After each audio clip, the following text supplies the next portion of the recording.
Hi, this is episode 59, Positive Connections Radio, with former Carlsbad Police Chief, Chief Gary Morrison, recorded 7/9/2021. I'd like to give a little prelogue to this very important episode because 9.5 years ago, I lost it all because I was unwilling to ask for help before it was too late. Being strong and sucking it up, it devastated my life and left me alone to figure it out and start a new life. I decided I would get through it and someday be able to give back to help others who are still suffering in silence. So along the way, I've connected with some amazing people who share similar stories of recovery, and I also have been given the opportunity to make amends to those who suffered due to my actions. I began working in the recovery field, and I wanted to connect with those who help first responders. I started Positive Connections Radio in 2018 to better reach out to those who may need help and direct them to trusted people and organizations around the country.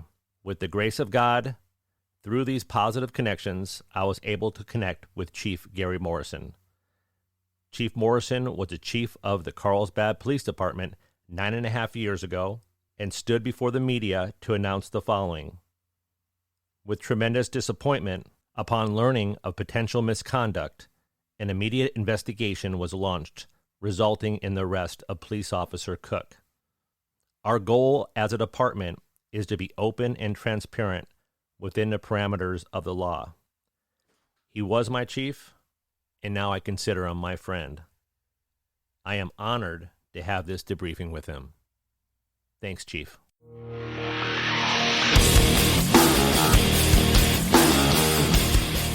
Hi, this is Mike Cook, and welcome to Positive Connections Radio. This show is intended to help break the stigma of mental health issues among first responders. I know from personal experience how PTSD, depression, and addiction can take over your life while suffering in silence. I was a police officer for 19 years and spent the last 10 years of my career as an undercover narcotics detective. I didn't reach out because of fear, lack of trust, shame, and stigma. It took me losing it all before I got help. With a new perspective and passion for life, I can now help others find a way out.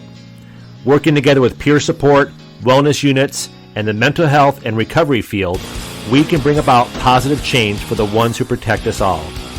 The guests on this show offer unique and valuable information, support, and experience, and are the voice for those waiting to be heard. Enjoy the show. Welcome back to Positive Connections Radio. Thank you all for joining. I'm telling you right now, this next guest is a big deal for me, big deal for my recovery, and it sort of comes all full circle from the last 9.5 years ago. And his name is Chief Gary Morrison. Welcome to the show. Thank you, Mike. I'm privileged and honored to be here. I am so excited that you're on the show because I never would have thought 9.5 years ago, in 2012, that I would be here on a Zoom call with you, sober, and talking to the chief of police of my police department. That was my chief for the last 2 years, 2010, I believe, to 2012. Yes, sir. When it all happened, and my life started over again when I was let go of being a police officer and the battle with my addictions. Thank you. I want to say thank you right now for being transparent at the time. It must have been, I know it was a very big deal, and it was very disappointing for you and the department. And I want to make personal amends to you and the department. It was such a travesty that I wasn't able to feel that I was comfortable enough to ask for help before it was too late. And then, of course, when I started doing criminal activities by going into evidence and taking narcotics, that definitely was all over with. Thank you so much, Chief, for being on the show. And I know a few months ago, I connected with you through a mutual person, and they were able to give a message to you that I was actually wanting to make amends to you. So thank you so much for meeting up with me a couple weeks ago in person, and then being on the show. This is amazing, and I am super excited. Well, no, thank you, Mike. It was awesome. Like you and I talked earlier, it's a God thing that we can reconnect and through a mutual friend. And I think it's awesome what you're doing now. And like say, from the department's perspective, yeah, it was a painful time because I think we all had a lot of empathy for you, because people who don't know you and know your work ethic and your reputation, you had an outstanding reputation on the police department, and you were the real deal. You're a good detective, and you got the job done, and a good employee. And so there was, we had to obviously do the judicial processes and administrative processes, but I know there was a lot of heartbreak in the department just because of the relationships that people had with you, and the respect that, quite frankly, everybody had for you. You're a hell of a cop. I really appreciate that. It's really great hearing that from you, because I never would have imagined talking to you again after that, or most of the people that I worked with too. Those 2 years, I know you started in 2010. Yes. Did you know anything about me at all? Or do you know anything about the work that I did? Because I was working vice narcotics at that time. Yeah, I did. That unit had a great reputation, and I knew you personally, seeing you coming in the building in and out, and, hearing from your past supervisors and current supervisors. And again, you had an outstanding reputation. And what about leading up to when you first heard what was going on? Did you have any speculation or any kind of thing going on before you got the call? Well, it's interesting. I was just talking to a friend of mine who's a retired captain from Downey PD, and now works for the Orange County DA's office. And I was talking, I just have this theory that so much goes back to good management and good leadership on police departments. And that's why I enjoy teaching at University of San Diego right now. I'm not trying to do a shameless plug here. Oh, but, you do as many plugs as you want. This is your show. Thanks. I just think that so much of what we do and so many of our successes and our failings go to either good leadership or good management of the police department. So ironically, try to cut this down. As my wife says, you ask me what time it is, I'll tell you how to build a watch. But at any rate, it was interesting because I felt there was a chain of command issue in the detective division. I think, quite frankly, the captain and the lieutenant were trying to do a good job, but they were overwhelmed. When I first came to the organization in 2010, as you stated, from Long Beach PD after being there 23 and a half years, I right away saw some organizational issues that kind of, raised what little hair I have left on the back of my neck. And but that said, that as you recall, I put another lieutenant into investigations to kind of split the baby, kind of do a more traditional detective format, crimes against persons, crimes against property. And that lieutenant was a very astute individual, as you know, and a very, very well-rounded and experienced police officer and detective, former narcotics detective. And he was telling me, hey, there's something going on in vice and narcotics, and I don't know quite what it is, but I'm going to start drilling down, because there were some red flags that were popping up to him. So kudos to him. And it goes to show putting the right personnel in the right place. So again, kind of going back to my nerdy management leadership theories. Yeah, and I felt the heat, definitely. I mean, 2011 was the worst ever, and I remember that happening, and I remember feeling the heat coming on, and I knew that this lieutenant was a great, respected officer and detective when he was in narcotics himself. At that point, I didn't know what to do. I didn't want to fall on the sword at that point. I thought I could be able to quit on my own and get with it. But I was so addicted to start off with pain medication and narcotics. Nothing else came before that. And it was a horrible experience, but that was the right move, putting him into the position itself. And I'm glad it all happened the way it did, because if I would have continued any further, it could have been a lot worse, definitely. And I probably won't be here talking to you right now. Right. Leading up to my initial contact, and probably the last day that I worked as a police officer, it was January 19th, 2012. Do you remember getting a call about this at all? Yeah, it was interesting. We had just gone over to a homicide victim's house, actually gave her young daughter some gifts.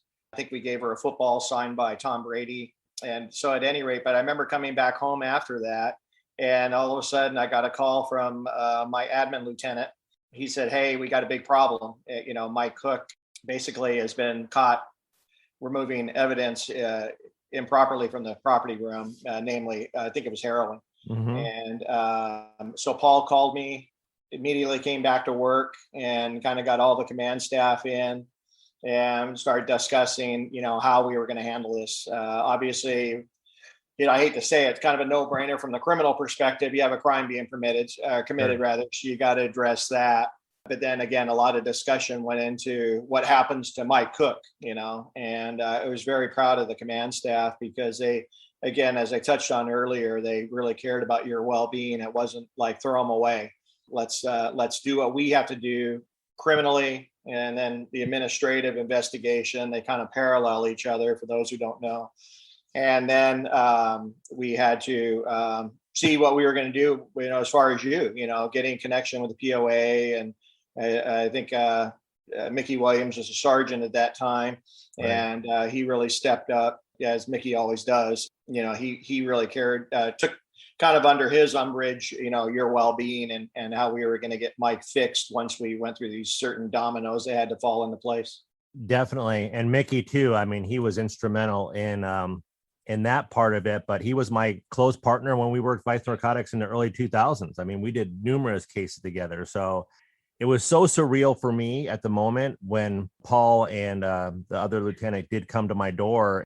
And that was it. When I answered that door, I don't know what led up to that and what kind of preparation. Probably someone guard the back, make sure Mike doesn't run out the back door, make sure this, I mean, I know how it works, you want to cover all bases in case something happens. Yeah.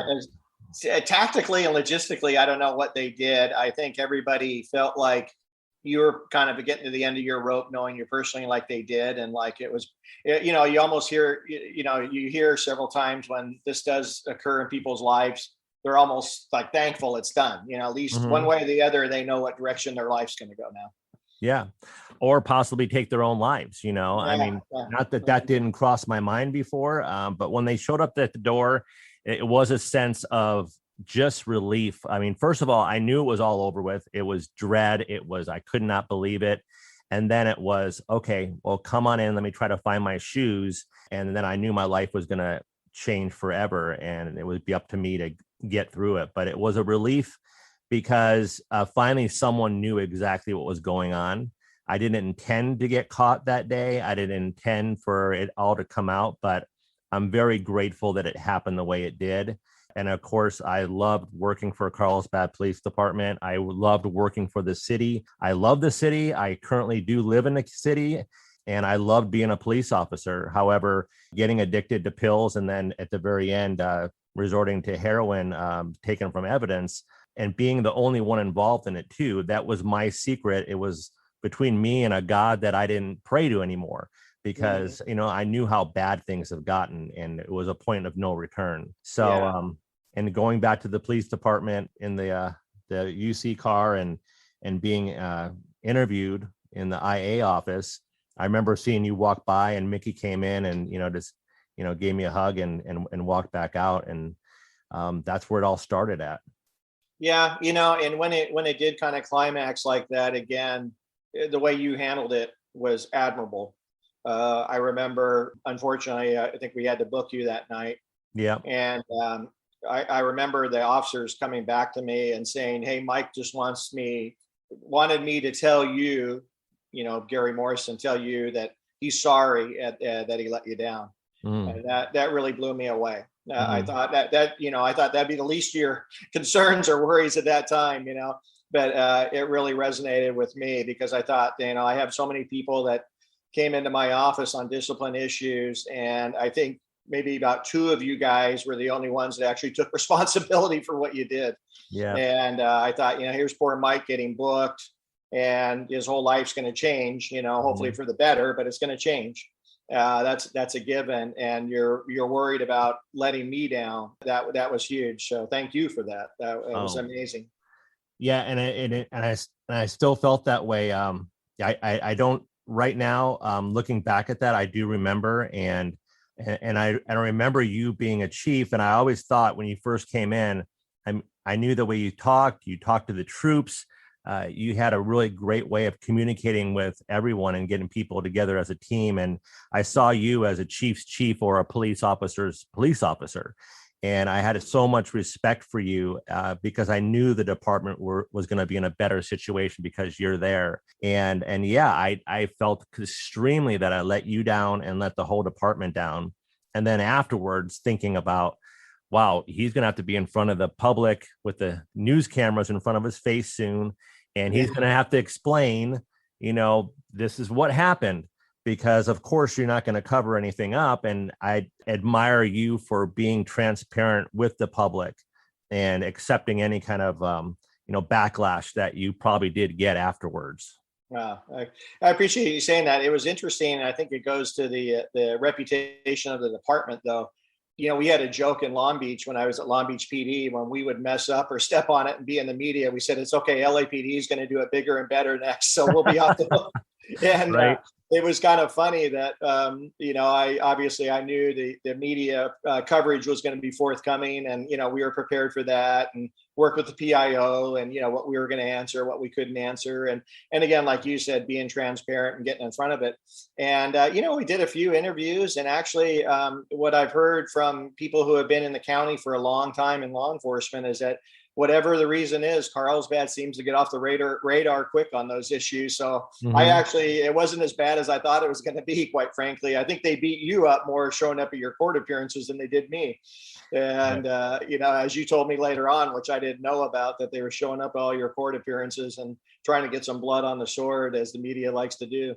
Oh, they do. Oh, definitely. And I expected that too. Walking into a Vista court, 7:50 in the morning, right when they open up, and walking in there, especially when they had the other side open, it was surreal. It was very, very lonely. There was no one else there. There was the deputies in the front that I remember walking through with my, gun and badge and UC clothes, and walking through, and then getting in court and having those news cameras in front of me. It was me and my attorney, and actually ex officer, I think he retired as a captain or lieutenant, Jim Byler actually showed up, and he was sitting there, and but it was surreal having that in front of me. I'm thinking to myself, I'm that guy now. I'm that guy. It was just I can't even imagine. And seeing the judge too, knowing Kimberly Lagoda, she was an amazing judge. I think she's still working, and I respected her very much as an officer and a detective.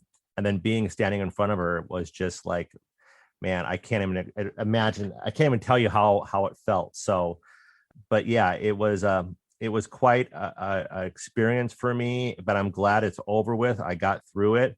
I did a couple days later, that following Monday, I did make it back to the police department. Unfortunately, I tried to get back into my UC ride again, and they caught me in the back of the parking lot. I remember that now. I forgot about that. Yeah. I don't really talk about that. I don't know if I've ever talked about that too much before. I was still addicted over that weekend. I was still strung out on opiates, and I knew in my UC ride I'd have like little pieces here and there I wanted to gather. I knew I was going to rehab. I knew I was losing my job. I knew I was probably going to prison. I knew that I was going to probably get a divorce, and I would go through bankruptcy, and probably wouldn't see my kids as much as I'd like to, of course. And I was in the back of the lot, and so they detained me. And I remember sitting in the briefing room going, oh man, this is tough. The briefing room that I spent hundreds of hours in, and then sitting there in the front row and just waiting to get transported up north to go to my rehab, and you walking in. And I stood up, and he told me, you don't have to stand up. And I said, I do need to stand up. And I remember looking at you, and I teared up right away, and I could tell there were some tears in your eyes a little bit. And I just said, I was sorry. I remember you saying that you don't have to be sorry, Mike. I just want you to be better. Man, that was just such a really big point, knowing that it was all over with. It was almost like saying goodbye, like this is it. But your support, even saying what you did to me and being there, it meant a lot. So thank you very much for being who you are now, and helping me through that very difficult time. Well, thanks for the kind words. I appreciate that. And it was a difficult time for the department also. Afterwards, I went to a rehab in Sonoma County for about 4 weeks, actually exactly 4 weeks. And during that time, I kept in contact with a few people. Mickey was one of them. And just keeping an update. I don't know if he was making sure that I was still there or not, but I wasn't doing anything. there was nowhere to go there. I have no, Right. and I had no intention of going anywhere. I didn't want to come back to San Diego, especially Carlsbad. I did not want to come back, but I used that time to and get sober and figure out how am I going to live the rest of my life. What was the department going through at that time? Because I really have no idea of if there was any kind of meetings you guys had, if you guys had any kind of debriefings. Yeah, it was an interesting time. A lot was going on, to be honest with you. Like I say, we were handling the media component and, outside the organization, what the fallout was going to be. Obviously, because of your position, we had to check and see if there was any other cases that may have been compromised. So kind of given the outside perspective. Internally, it was interesting because, like you touched on earlier, I like to communicate what's going on. So we kind of got, I believe I did an organizational email or message or, kind of came down to the squad meetings, just kind of keep people in the loop. We ended up taking a narcotics unit offline because, again, it was just an interesting time. The problem I was having was I had just, they say there's a couple things that get chiefs fired. And it's one of them is property and evidence. Yeah. And so ironically, I had just talked to the captain of that division probably about a month prior to that. And I wanted to get posts down just to kind of do an audit as new chiefs do. And they were too busy early on. And so the captain had reassured me that, quote unquote, the property and evidence room was bulletproof. Were his exact words. Wow. Yeah. Just like the Titanic. Yeah, right. Exactly. Unsinkable. And so at any rate, it was interesting. So I'm, obviously in some words I don't want to use on your film here, on your podcast with that captain of what happened in there with his quote unquote bulletproof system.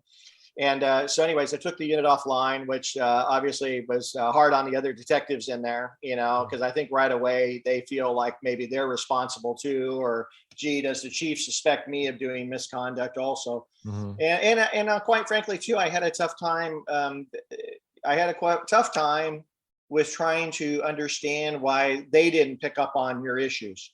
I thought, here's very experienced detectives in there. My wife worked organized crime in Long Beach and with an office about the same size as the VNIU unit. And she even said to me, she says, Gary, we all knew what was going on with each other. And so she said, she goes, I have a hard time believing the other detectives, weren't complicit per se. I'm not saying that, but like they weren't raising red flags, Right. So that, that came up. And then also, we had to do I reached out to Post and asked if they could now send somebody down to, do an investigation on where the failures were at. And they were too busy. So I solicited two very experienced individuals, Chris Boyd and Matt Magro, as you know, and had them go in there. And, and I told them, I don't want to throw people under the bus. I just want to find out what happened, how Mike defeated the system, how people didn't pick up on this, and make recommendations on how we're going to fix it. Because I'm a firm believer that you need a very proactive narcotics and gang and vice units in the cities. There's always crime going on, as you know. Sure. And so I wanted to get that unit back online as quick as possible. So that was kind of the organizational internal fallout, if you will. That we had to make sure everything was, on the QT, that, you didn't have somebody who was helping you in property, because it was amazing how repetitive the actions were. Right. And not to a backhanded compliment how good you were at what you did and in beating the system. And so we, again, we wanted to check our systems internally and find out what happened and how we're going to fix it and move forward as an organization. Right. And you figured out at the very end that it was just me. And then I was able to go in there, and I think maybe a little bit complacency on other people's parts and my ability to just because of the drug. It was so powerful that I needed. It was horrible. It lying like that and being deceptive and going in there and opening those property bags and, putting something false in or just taking stuff out of it and sealing it back up again. I know I left such a paper trail or a bag trail going through it. I knew it would be over eventually. Of course, I didn't know it was going to be that day. But yeah, no one else was involved in it. I was completely alone in it. No one even knew. I never spoke of it, and it wasn't like I was using it for personal use. I was in a very, very, very dark time for me, and especially being a narcotics detective, having 19 years of police experience, and the respect, and being in the unit with the other guys, them not knowing if they suspected anything, I would never have came forward and said, hey, this is what I'm doing. Of course, Right. I'm addicted to pills even first at all. And then what I was doing when I started going into evidence and committing those crimes. So Right. yeah, there might have been some red flags seeing in how my behavior was, but I don't think they really knew anything at all.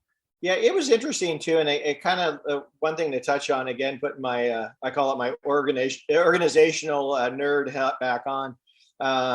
The the administrative process, IA, internal affairs, a lot of. I mean, I know in my was younger days, I always thought kind of negative about IA, and but one thing I thought too is that their job is to prove things did not happen too.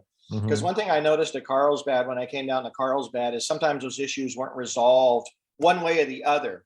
And then when somebody would go to put in for a specialized assignment or promotion, guys would come in and you wouldn't believe people came into my office and tried to throw dirt on people Oh and yeah. over stuff that happened 10 years prior. Mm-hmm. So that was one thing that I really wanted to make sure that there was no dark cloud over property. There was no dark cloud over your fellow detectives or the supervisor. And, so I felt if anything, we could stand firm and say, we've investigated this matter. These is where the issues were at. This is what our fixes are. So the public would have confidence in the police department, city manager and the city council would have confidence in the police department that, it was a hiccup, it was a bump in the road, and we've fixed it and we're moving forward. So I think that was one good thing about the administrative process being so comprehensive, because I hear guys sometimes say, man, they're really out to get you, they're really, and it really shouldn't be that way. It should be, how can you make the organization better going forward, remove the dark clouds, and then it's put to bed. It's that's what bothered me so much. I say guys would, 10 years ago, this person did that. Well, Sure. And the department never proved it either way, or, either they did or they didn't. And I think that was unfair to the individuals to leave that hanging over them. Yeah. Yeah, definitely. And I even had a call from someone in the department saying, yeah, Mike, the department's against you, and I'll, we'll get your back, and this is bullshit. And I said, look, just, this is probably the last time I'm going to be talking to you on the phone. Everything is true. And just go with it, because I'm not going to be a police officer anymore. And Right. this last time I talked to that person, and they found out, yeah, it's just this stuff was happening. It wasn't the authority or the upper brass getting at me. It was I fell in a sort of, this is what I did. I'm done. I just need to live my life no matter what. And finding out once I did get back into town after rehab and starting my recovery program, and staying sober and trying to figure out how to put my life back together again, or get through that year in 2012 and go to court, and then finding out that I had 47 felony counts against me. It was overwhelming, but I was prepared to go to prison. I was prepared to do whatever it took. I know it was about 3.5 years or so that they would have gave me, or I was up against, and I was just like, right, all right, whatever it's going to take. And I remember my attorney, my lawyer coming to me and saying, well, the DA's office went to the department and said, this is your guy. What do you want to charge him with? And I ended up getting charged with 1 felony count of theft. And my attorney said, there must be some angel looking over you, because this is unbelievable. And so what do you know about that, the angel or the department, and what did you have to do with that? Because I want to personally thank the department and you and everybody involved, and all my fellow workers and my friends, that was the right move for sure. Even though I probably would have stayed sober through prison, man, I'm so glad I didn't have to go, and I didn't have to go back to doing what I was doing. Yeah, I think it's ironic. You used the word angel, and his nickname is El Diablo. Oh, really? Paul Mendez. Paul Mendez. Okay. Yep. Thank you, Paul. I had to laugh at the irony of that. He's your angel, yet so other people. I think he has a coffee mug that says El Diablo on it. Is that his nickname? I never knew that. Paul was always a top-notch sergeant officer when I first got there, and he was always he was banging around different agencies, but he was always legit and number Right. one in what he does. Yeah. Well, I think so. Getting to your question too is I think that all of us in society have kind of gone forward where we realize putting people in jail who have addiction issues is not a good thing. Right. Just like institutionalizing juveniles. I mean, the research is over and over again. That's why I always love Linda Ledesma's restoration project that she worked on and not putting kids into the system. And I think as a society, we're getting better realizing that, institutionalizing, meaning putting them in prison, people who have addiction issues is not a good thing. All right. It's not a good thing. So that said, we looked at it objectively, tried to take the feelings out of it. And we felt like, okay, the biggest thing we said, he can't be a police officer anymore because he stole from the police department and abused drugs. And, I think if the theft part hadn't been there, we would have been willing to look at, you getting rehab and getting back on your feet and actually coming back to work as other individuals that you and I have discussed on the department that had alcohol issues or whatnot. We really went to a lot of great length to help them out. And sometimes we were successful, sometimes we weren't. But I think once the theft, the crime had occurred, we were all pretty adamant that you can't be a police officer anymore. And but then again, that we thought, it's not going to help Mike going to prison for 3 years. So I think the message to the DA, and I can't remember if I delivered it, because sometimes they would call me whenever we had other issues where officers faced criminal charges and asked me what I wanted to do. And so I don't know if it was this specific time, if I referenced to you or they asked me about you, rather, I'm sorry, or if it was through Mendez and I gave that message. The biggest thing was a felony conviction, so you can't be a cop again. Get them some help, And so that was our perspective. Yeah. Thank you. And even with the prosecutor too, Paul Acevedo, great guy. He is a great guy. And I remember just looking him in the eye and him shaking my hand and saying, tell me good luck too. And I knew that he meant it. And I meant it from the very beginning. No matter what, I am going to figure this out and get through this. And I never want to be in that situation again where I'm dependent on a drug like that, because it's horrific. One thing that bothers me, I was just going to say really quick too, and I know you and I've talked about this offline, is just kind of the culpability of some of the medical profession too. That really upsets me, because I actually have a nephew who you and I discussed who has substance abuse. And that started by a motorcycle injuries. He was actually probably two violent things he did in his younger days was motocross and hockey. Wow. And so he sustained a lot of injuries and at a young age and got addicted to painkillers. And it's kind of morphed into narcotic type based, drugs now that he purchases illegally. And so it's interesting as a society. I think we need to, we all need to be involved in this problem. We're seeing the lawsuits now being settled out for the Oxycontin and opioid epidemics in the Midwest. And it's just interesting. I think we really need to change our perspective as a society in those issues. And I think some progress is going that way. Yeah. I understand pain management. And when I was first prescribed it, it was for a valid injury.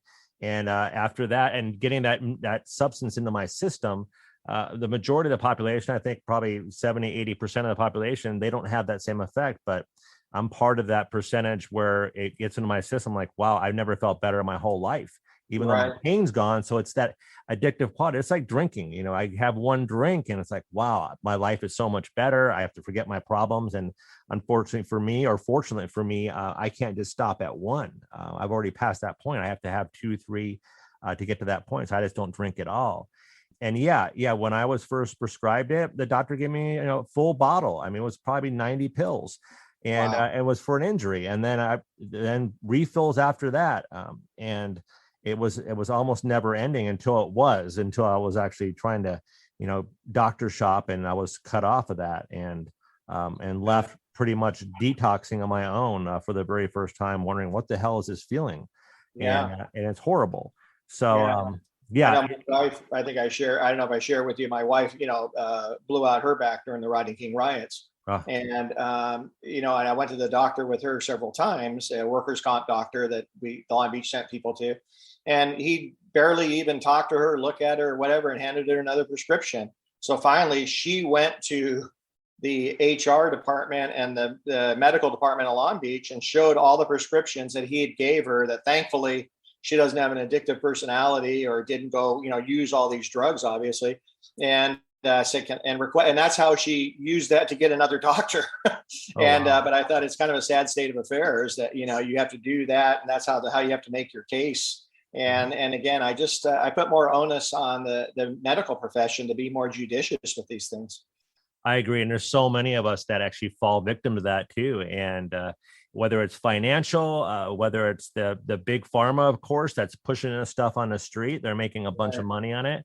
And people are getting addicted, and a lot of the doctors are getting in trouble for it. And I think that for me, putting the word out there that there is a bigger problem than it could reach anybody in any position, no matter who you are, is really important. And recovery is important too. I agree. What about when you guys did have those debriefings afterwards regarding the case? Was there like a mixed emotions about me or about what I did and what could be done moving forward, maybe with peer support at all or any kind of assistance? Yeah. Well, it's interesting. Peer support was already kind of in place, if you recall. I've always been a big fan of peer support. We had peer support at Long Beach. My wife was actually a counselor.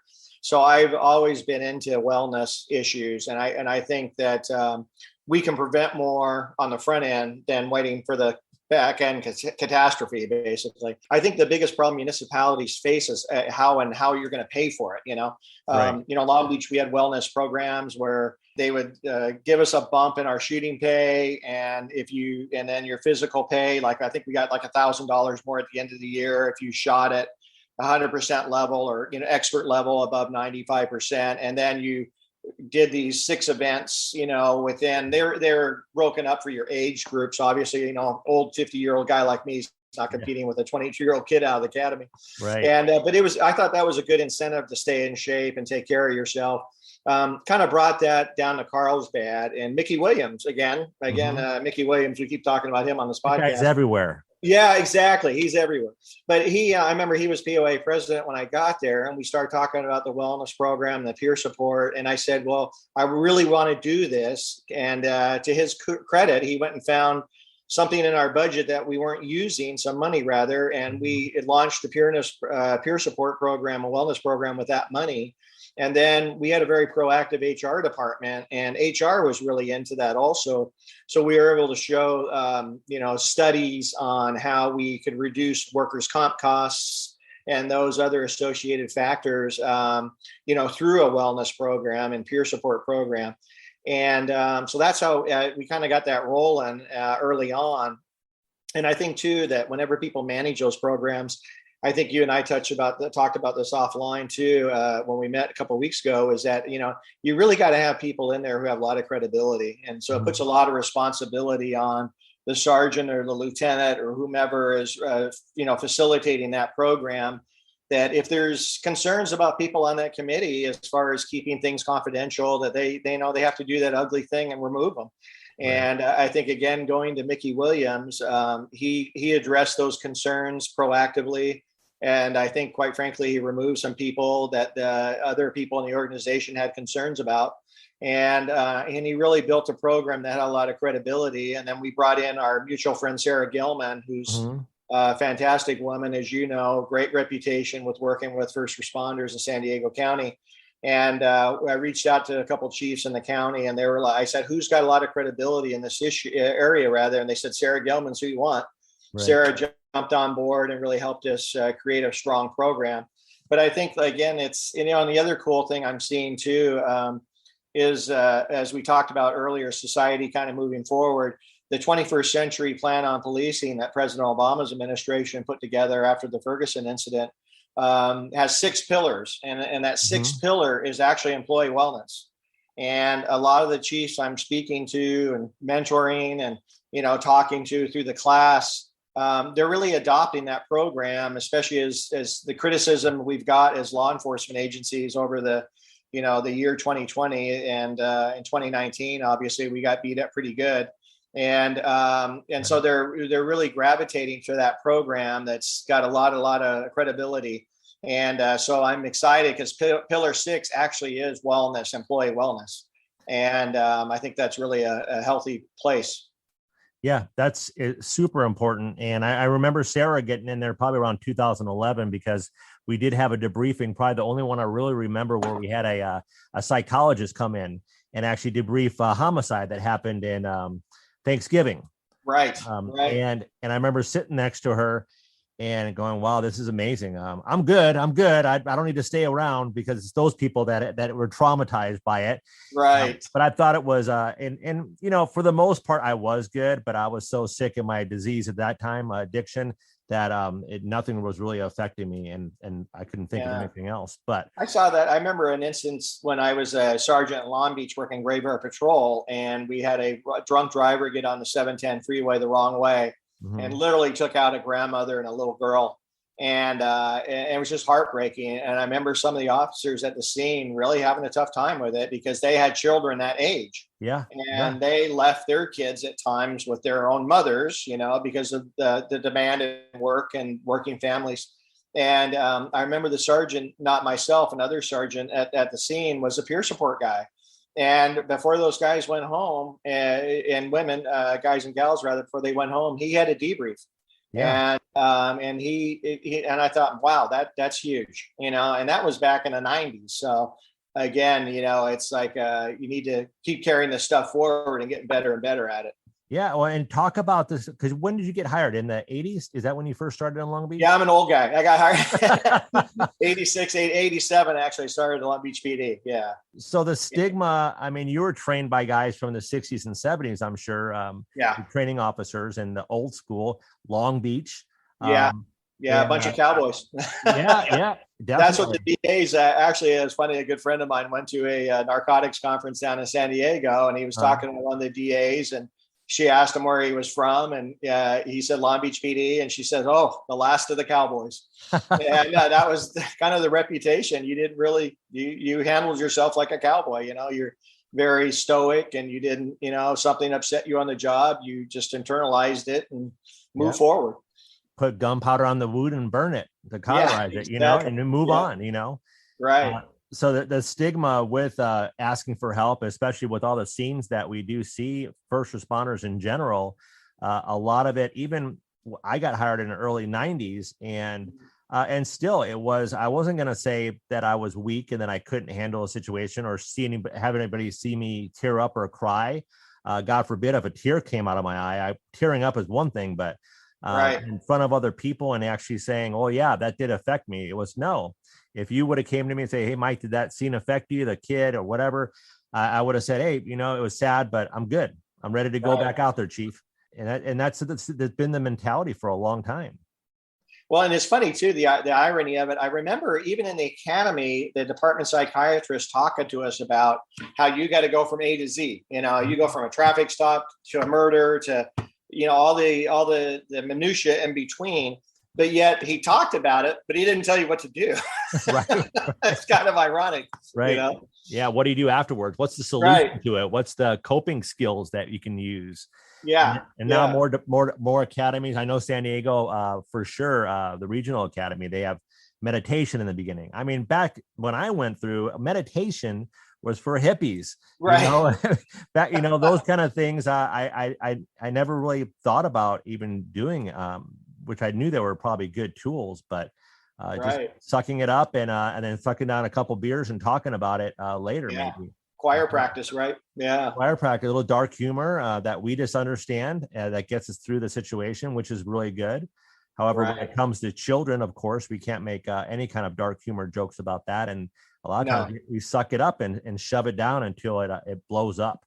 Right, exactly. And we had several suicides in Long Beach. It was really sad. Young officers saw so much, or even like you said, had injuries and got addicted to painkillers and realized that they were going to probably lose their jobs and took their own lives. And it was just tragic.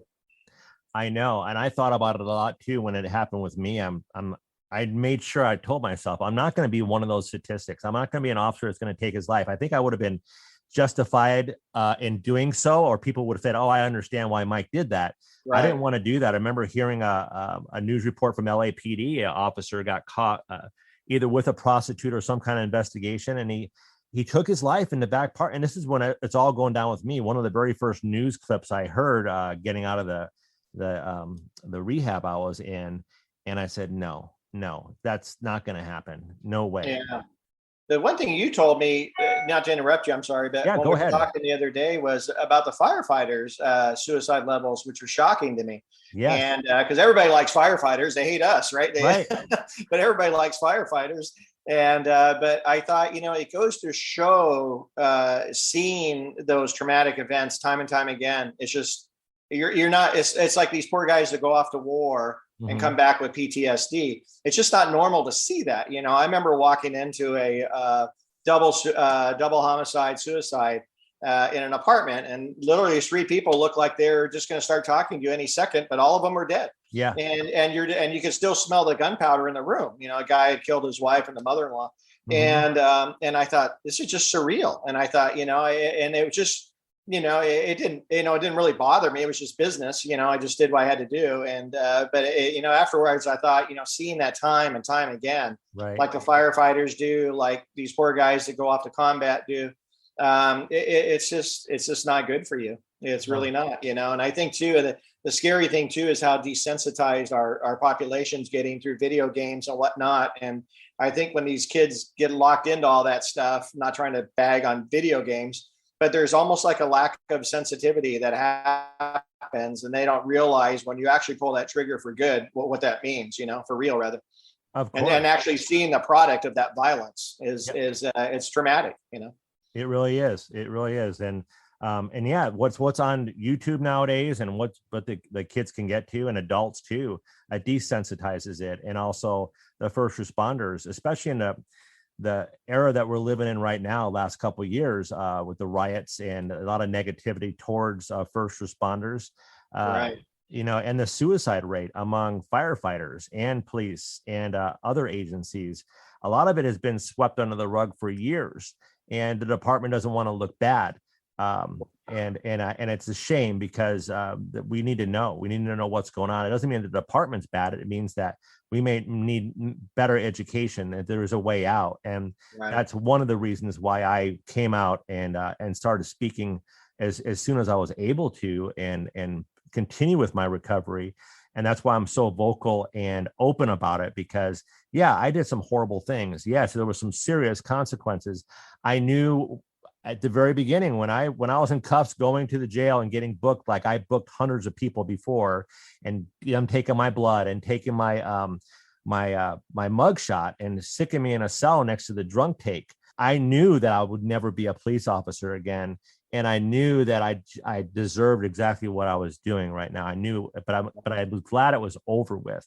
Right. And I just wish that I felt comfortable enough early on in my career, when drinking got out of hand, and I knew that I was using that as a coping skill, that I was able to talk to someone. And I felt it was such a shame for me to say, yeah, I'm an alcoholic, or yeah, I have a drinking problem. What do I do?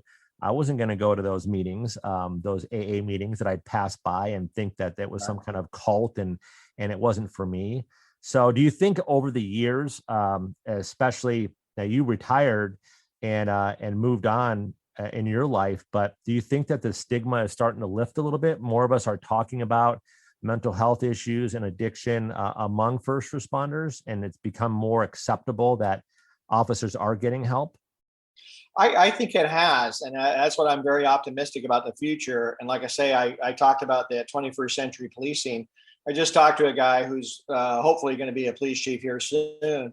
And he's already crafted a plan as far as kind of guiding his agency in that area. And I think that's going to be huge. I just think that I think society is getting better about it. It's not that John Wayne persona anymore.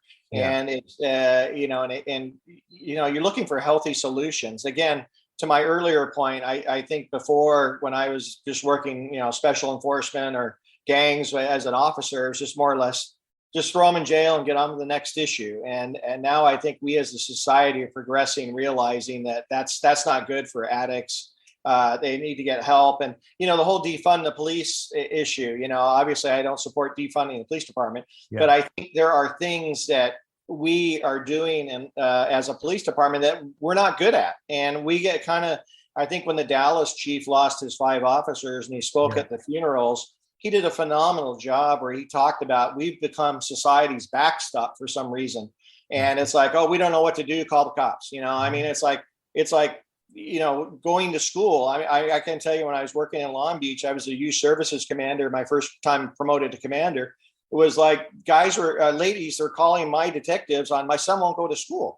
And it's like, what the hell? How did we get to that point? I mean, I remember if I told my mom I wasn't going to go to school, she'd be beating my ass out the door, And so I don't know. My mom, it never would have occurred to her to call the police department to get Gary Morrison to go to school. It's like, hey, I'll handle that problem. And, so we've become society's backstop. And a lot of chiefs that I talked to, and this whole defund had everybody's, hair on fire. I said, if I were you, I would go back and sit with your command staff, identify all the things that you do that you really don't need to do and you're not very good at doing, and go to your city manager and say, look, I think you should give these to public health. I think you should give these to public service. And your budget's going to take a bit of a hit. So there's probably some chiefs or command staff going, hey, that guy's freaking crazy. And I get it. We all want to build our own kingdoms. But we got to start looking at it from the perspective of who's the right person to handle this problem. What's the right entity to handle this problem? And I think, like you said, it's like we should be, facilitating in our budgets peer support and wellness. Yeah. I mean, it's pillar 6. So obviously operations always takes the most. Personnel cost rather always takes the most. Operations, stuff that you buy, whatever. But I don't think a lot of us make a conscious effort to say, oh, I need to have 10% of my budget go to peer support. And because you will save money on the front end. To my earlier point, there's studies that show workers' comp costs. Bill Bratton put a price on murders years ago that he said it costs society about $1 million for a homicide. Well, I would say, how much does it cost with one of our officers committing suicide? Right. I mean, it's, you hate to be cold about it and put a dollar figure, but that's sometimes all people understand. Yep. And it's a life too. And I think it's so important to have a strong peer support, a wellness unit.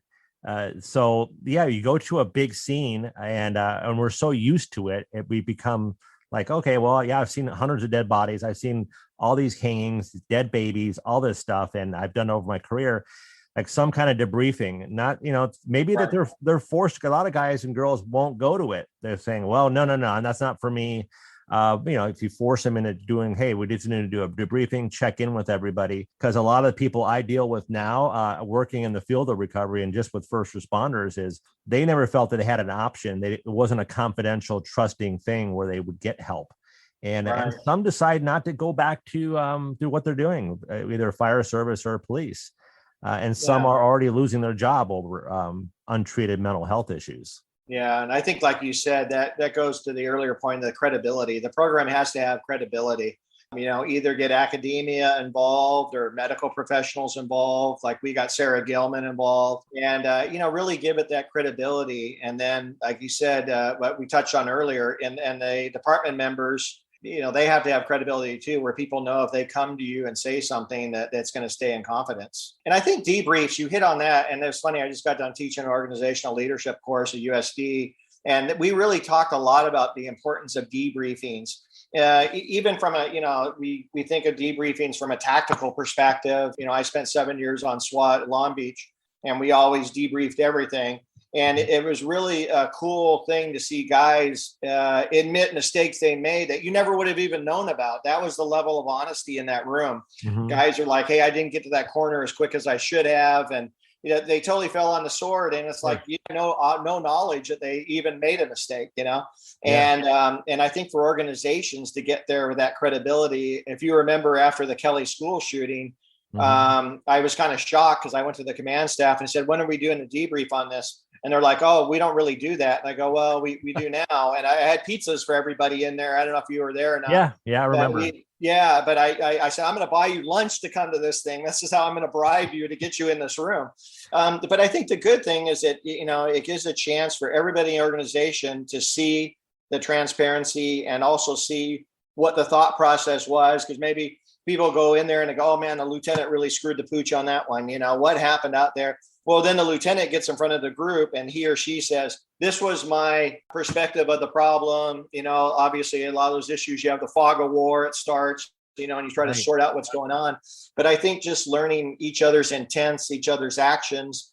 I've seen agencies that don't do that, and everybody gets we used to call it at the pumps at Carlsbad. Everybody goes debriefs the issue at the pumps and trashes everybody.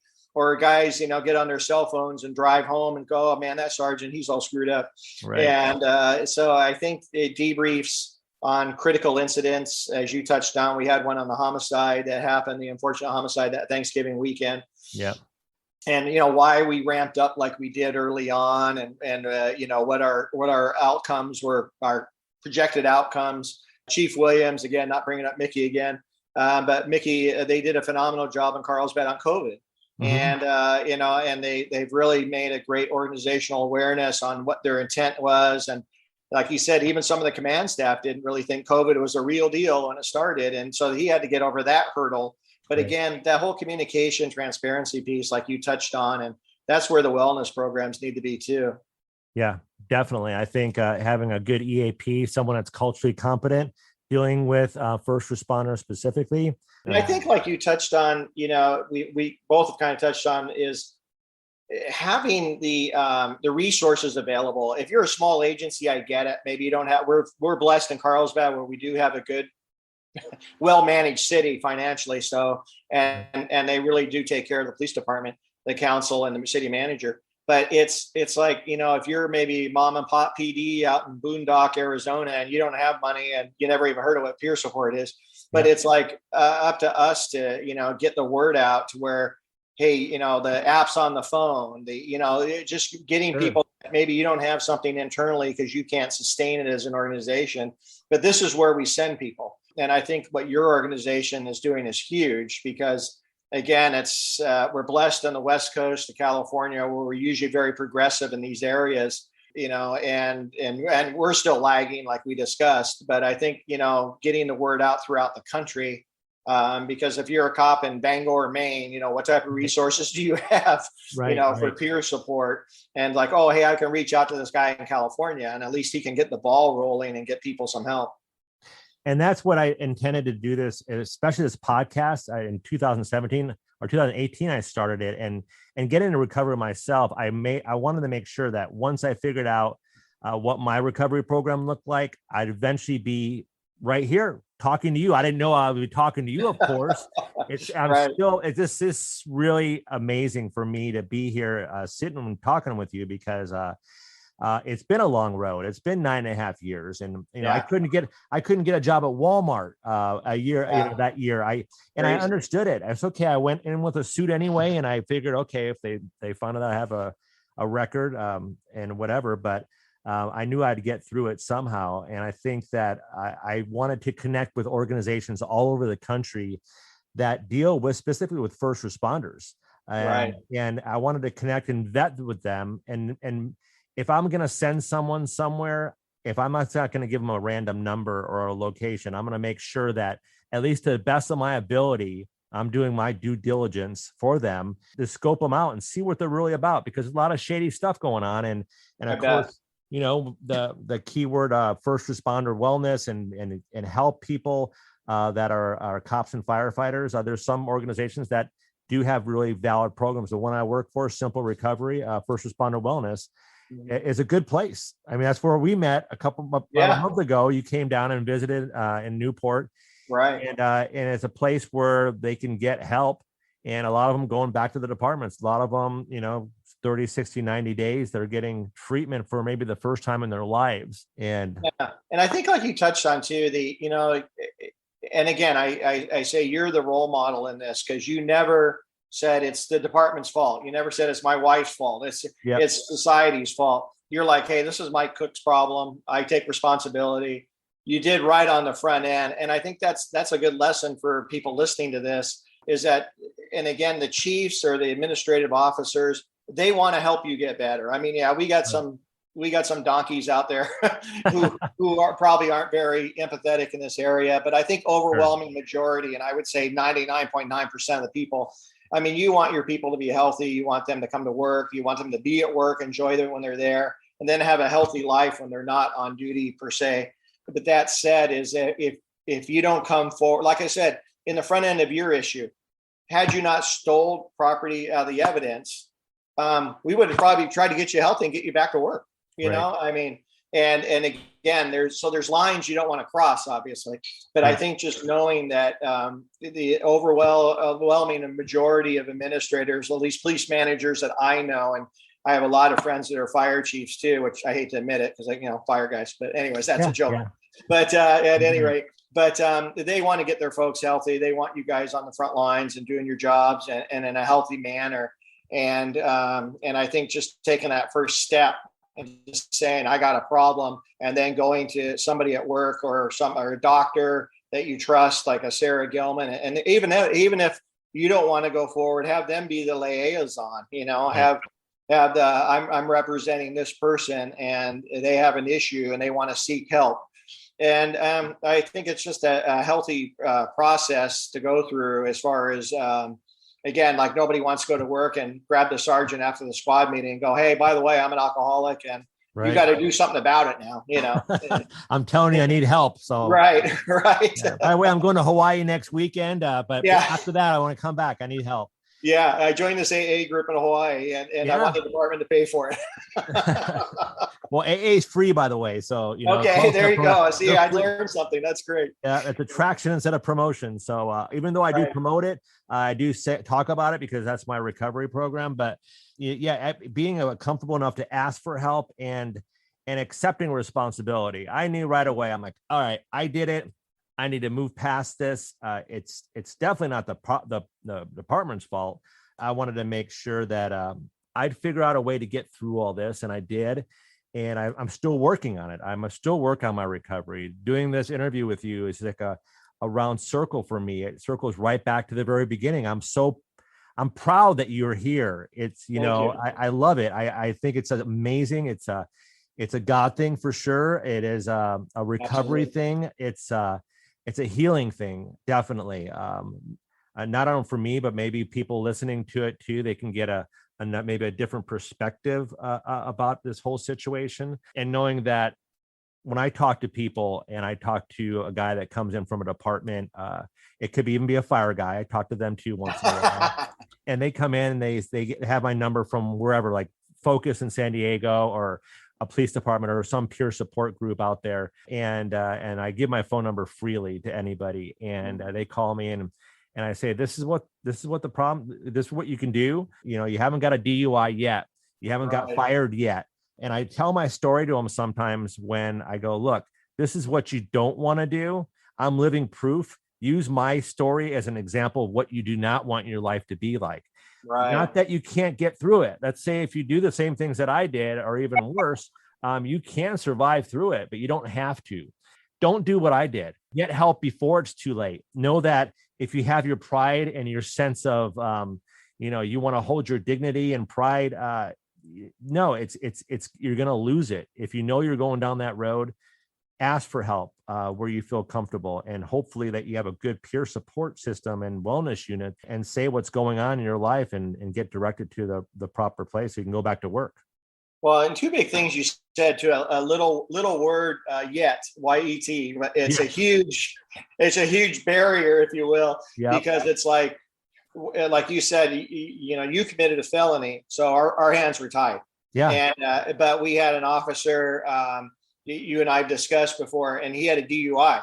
Mm-hmm. And so misdemeanor. So he didn't jump over that big line yet. So we were able to work with him and get him back online. So I think, and to those police supervisors out there, I mean, I think so many times, I know early on in my career, which we touched about, you thought you were doing guys a favor, if you stopped another cop who was DUI, Sure. I mean, heck, we stopped judges in Long Beach and we threw him in the back of the police car and drove him home. Yep. And then all of a sudden, a year later, you hear they crashed and burned, and you're thinking, well, I saw that coming.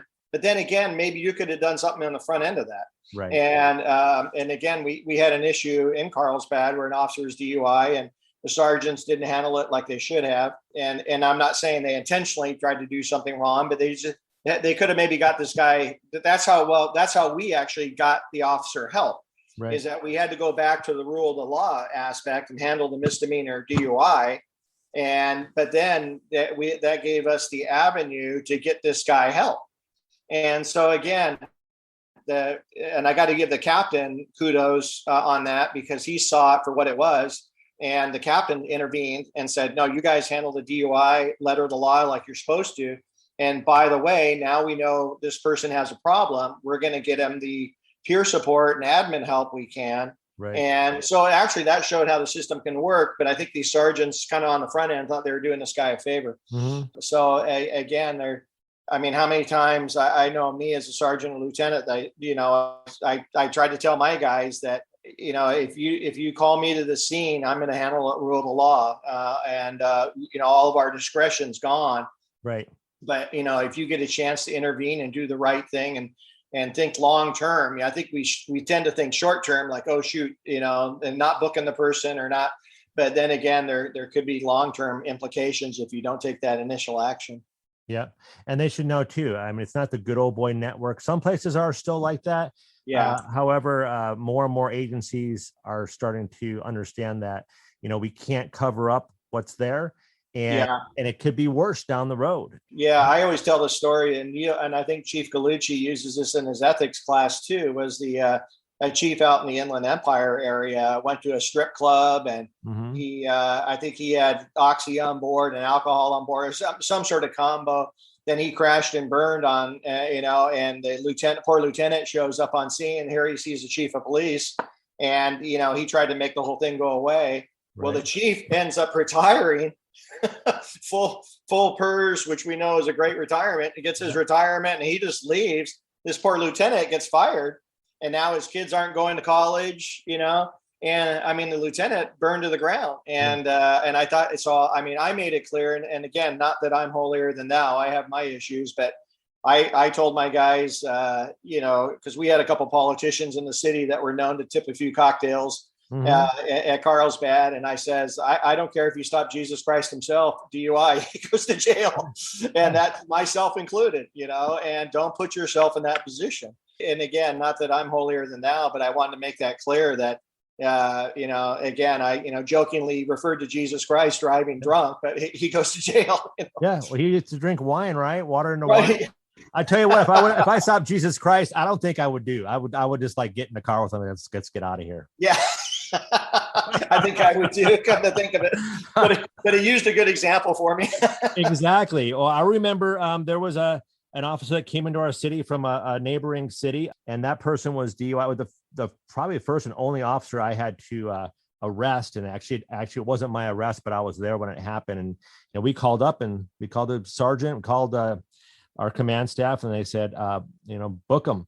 And we did. It was tough, and that person lost their job. They were only on for about a year or two, but yeah, it's really tough doing that to your own. But you have to have that integrity. I knew Carlsbad always had integrity. The people I worked with, if I would have asked for help, I know it would have been available for me. I just didn't trust the process. I didn't trust myself, and I know that we have to hold ourselves to a higher standard. Try not to put yourself on a higher level than anybody else. I fell into that where, I'm up here. I know the training, all I deal with is cops and crooks, and everything else between is the 9 to 5 people that have no idea what really goes on at 2:30 in the morning.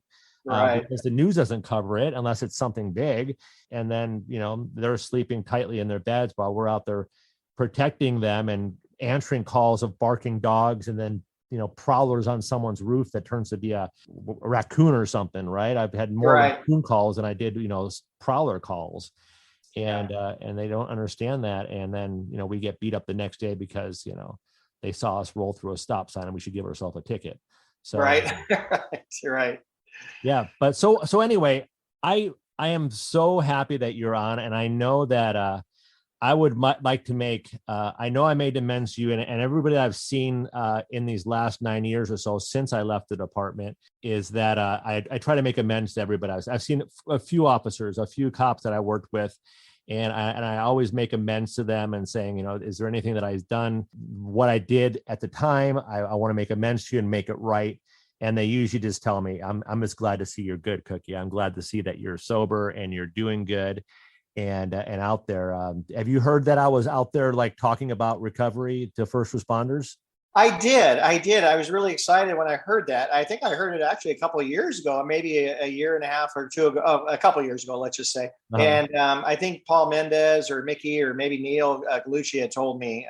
And I was really excited because I just thought that's somebody who took a devastating situation. I mean, you definitely hit rock bottom. And obviously you turned it around, and now you're teaching with credibility, which I think is phenomenal. I know when you and I hooked back up on a phone call we had about a month ago, you kept saying, gosh, Gary, is there anything I can do to make amends? And I think I told you, you're doing it, man. I'm so proud of you. And again, from the front end of this thing, you handled it well. You took responsibility, and again, which we talked earlier about, you just kind of took the whole thing on the chin and got through it. But I think seeing what you're doing now, I think, again, you have so much credibility. You were a fantastic police officer, and our profession is very skeptical of people who come to try to teach us things, as you know. Oh, yeah. And it's like, what's this person's credibility? Where'd they pay their dues at? And, right. You want to know all that stuff going into it. And I know at Long Beach, we would have people come talk to us about things, and they weren't police officers, or they had never gotten a fight in their life, maybe. And we're like, well, this person doesn't have any credibility with me. So we're a tough audience. I think, you're, again, a great cop. I mean, and I'm not, I'm trying to blow smoke up your skirt. You're the real deal. Yeah. And so that's a lot of credibility right there. You hit rock bottom, you came back up, and you're taking it forward and paying it forward. And I just, like you said earlier, I think it's such a God thing that we got to make this loop after 9.5 years. Yeah. And like I say, I kept hoping somehow I would run into you. Then I moved to Texas, and I'm thinking, well, probably that's never going to happen. And then through the grace of God, a mutual friend, through Long Beach PD, actually hooks us back up. Yeah. And so it was so funny. And when I got his phone call, I'm thinking, wow, this is crazy, Mm-hmm. And people I've told, I've told spiritual brothers of mine. I was at a high school reunion a couple of weeks ago, and I was telling people at the high school reunion, God, guess what I get to do, and remember that guy I fired? Yeah. I said, I'm actually, I talked about how we reconnected in the background, and they all said, man, that is so cool. What a great opportunity. How many people in life get to do this? It's phenomenal. And I give God all the glory for that, because I think it's a God thing, like you touched on. But again, going to you personally and specifically, I knew you were doing this. I thought it was going to be a great thing. Mm-hmm. When I came down to your facility, it knocked my socks off. It was just phenomenal. And like you touched on too, I think because we do have good insurance, we do have good benefits, I think people take advantage of that, meaning counselors or doctors could possibly take advantage of that. And I love that you took a deep dive into who you affiliate yourself with, that they had to have that credibility, and they had to truly be helping people. And it's just not a moneymaker to them, because we hear about that. You and I have investigated that through our careers, people starting these quasi, homes for people. And we learn it's just they're stacking bodies in there and making money. And, the neighborhood's going to hell because they don't care about the people who are coming in and out of there and how it's impacting the neighborhood. All they are there is to make money. And I love and I admire that you took a deep dive into who you decided to affiliate yourself with. And I hold that to the highest level too. And I wouldn't be working there if I drive an hour each way. I live in Carlsbad, I rent here, and we go and I drive up to Newport. And so and the people that I work with, if I smelt anything hinky about it, I wouldn't be there. First of all, I wouldn't be promoting. But it's a lot of people don't understand, and cops too. We're the biggest ones that want to check everything out and see where these people are coming from, and who is this clinician you're sending me to. If I tell this person about trauma, are they going to be traumatized? I mean, right. I'm a helper. I want to help you, but I don't want to hurt you. So if I tell you about these babies and these hangings and everything else that I've car wrecks and burned bodies, am I going to trigger you? No. The people that I work with, that's why we went all through, COVID last year. I got hired in March I joined the team March of 2020. And the following day, they shut everything down. People got laid off. and we kept the first responder unit open, and it's just first responders specifically. And Right. we've been busy ever since. But I bet. But I know the people that we've hired are culturally competent. Either they were first responders, married to first responders, affiliated somehow with it, and they get us. Right. Right. Definitely. Yeah. Spouses can provide so much insight on issues. It's just amazing. Obviously they're very dialed into your work, and especially if they've been with you since you first became a cop, they saw all the hurdles you went through to get hired and get on the department. Sure. And I know my wife, she is a former cop, but she reads me like a book. She could probably tell you what I'm going to do before I even think about what my next step is on an issue. That's good. Yeah, right. So I think too is that the families can be such insight to how that person's ticking. Exactly. Yeah, that mutual friend too that connected us together. He goes, "Yeah, I was friends with his wife. His wife trained me." Yeah. I'm like, you got to be kidding me. Okay, here, if you happen to see him, I'm not that I've been looking for you for 9.5 years, but right. I really needed to reach out to you and say, hey, look, I'm okay. This is what I'm doing. I want to make amends. So you left Carlsbad Police Department in what, 2016? 15. Okay. Yeah. I did my 5 years there, and I thought it's time for me to move on, so it was a great city, great department. Loved every minute of it. And, but both my parents had passed in 2014, and daughter had a daughter. So I had my first granddaughter, and I thought, there's more to life to do. So I always wanted to get into teaching, trying to give back to the law enforcement community. And I got that opportunity at USD and University of San Diego. And then I also did some consulting, going out, doing some team buildings for other departments. And again, I just felt like, I saw so much good, I saw so much bad, made some mistakes, did some good things at some agencies. And I thought, I try to share that with young chiefs and help them go forward. And so, yeah, that's kind of my world right now. That's great. That's great. Thank you so much for being on the show. I really thank you for the opportunity. And I want to say, Carlsbad Police Department is a great department. People listening that know you and know that you're going to be on this show here, I do want to make amends to them too. I want to make things right for everyone. And I know that this to show that survival is possible. You can get through anything in life. Absolutely. And we all make mistakes, some bigger than others. Right. However, there's always a way out of it. Is there anything you want to add? Well, I think the biggest thing what we beat up on is just get in front of this thing. It's just not going to end well if you don't take some proactive action. Mm-hmm. And I think your life is a perfect example to that. It's like, you crashed and burned, but then you turned it into a positive. Mm-hmm. And I think, so again, it shows there can be life after you get through these issues, but, get connected with a group, get connected with somebody you trust, and come forward before you go over that line of no return, which we talked about. Right. And again, I think most chiefs, most command staff, they want to help their folks. And so it's not an automatic termination case, if you will, or it's not an automatic fatality. It's like, hey, let's get you through this, as long as certain lines weren't crossed. And if they were crossed, then they're crossed. Then you move forward like you did, and you owned it. You took responsibility. You were committed to fixing it. And, again, you took people's help, and that worked out great. And now, again, you always ask me what you can do for me. You're doing it, brother. I love it. I'm so proud of you. And I'm so proud of what you're doing. And I know long-term, you're going to help more people than I probably ever did as a police officer. So God bless you. Definitely. Thank you so much. I really appreciate it. Thank you for being the chief that you were. And it's hard for me to call you nothing but chief. You said you call me Gary. It's just weird. I don't know why. I've always in my head, you're chief. Okay. Yeah. So unless you order me to call you Gary, I will call you Gary. No, never. No, I'm the same way. I'll bump into an old chief from Long Beach or, that I work for, and I still call him chief. And they said, yeah, but you were a chief. And I go, I know, but I still have that respect there. My wife won't call me chief, though. I don't know why. What? Yeah, she knows better. I always remind her I outrank her, and she said that's outside of the house. Exactly. Well, maybe someday I'll be able to meet her too in person.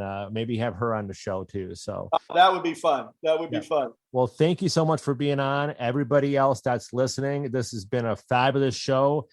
such a milestone in my life and a full circle in my recovery. Keep on doing what you're doing, and remember to love one another and have faith in yourself that you can get through any circumstance and be good to each other. So thanks again, Chief, for being on. Awesome. Thank you for the opportunity. All right. We'll talk to you soon. Okay. Take care.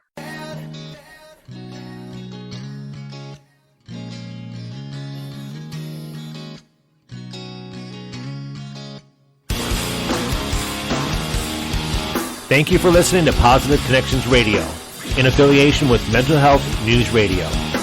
Have a great rest of your day, and until next time, be strong, stand up, speak your truth, and break the stigma.